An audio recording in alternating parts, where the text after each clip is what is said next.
From the News Channel 5 Network, this is Inside Politics.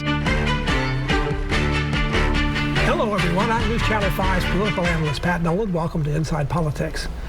May not be able to tell it, but politics is waxing red hot here in Nashville, across the state, and especially throughout the country.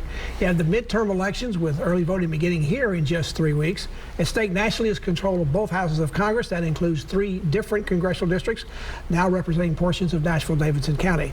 Across Tennessee, all 99 seats in the Tennessee State House and about half the 33 state Senate seats are on the ballot. Locally, the next elections aren't until August of next year in 2023, but developments and speculation continue over the races for mayor and council. To bring his wisdom and insight, we welcome new Nashville Banner president and editor Steve Cavendish back to Inside Politics. He's a longtime astute political observer, and we're happy to have him back with us. Steve, it's good to see you again. Pat, it's great to be here.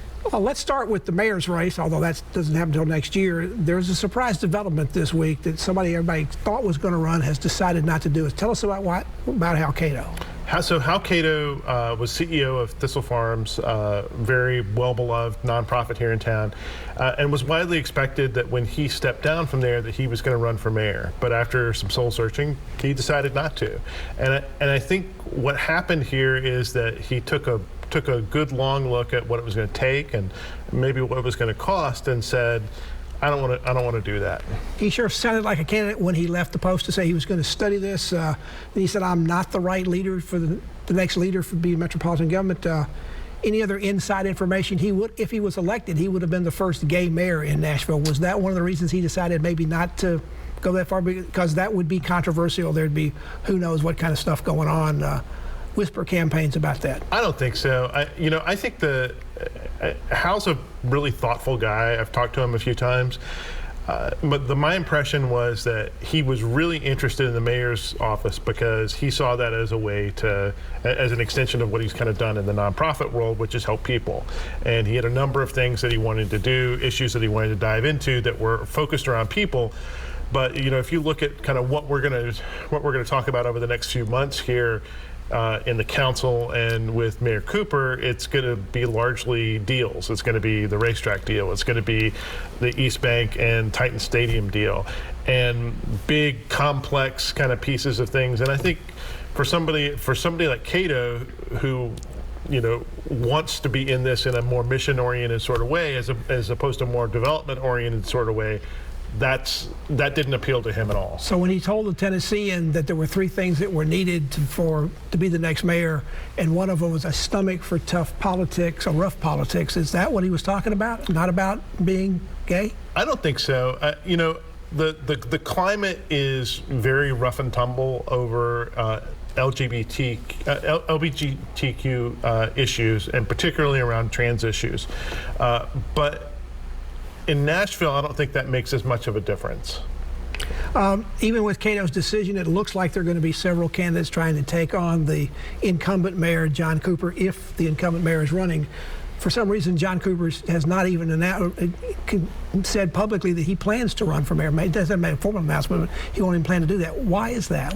Why is he being so coy? When you talk to Cooper's people, you get the sense that they want to give, and I think there's a large deal of truth to this, is that they think that the minute that they declare for the race, that it's all politics, and there's a bunch of things in front of them. Like it's not before? Well, that is a very valid response. But I mean, their view is that there are several big things, including the East Bank and Titan Stadium, including the racetrack, including a homelessness initiative that he put out this week, including a youth issues thing that he now wants to do, which sounds an awful lot like a campaign issue. All of them do. All of them do. But their view on it, and whether if you want to take them at their word, is that the minute that you declare, it becomes more about politics than policy now.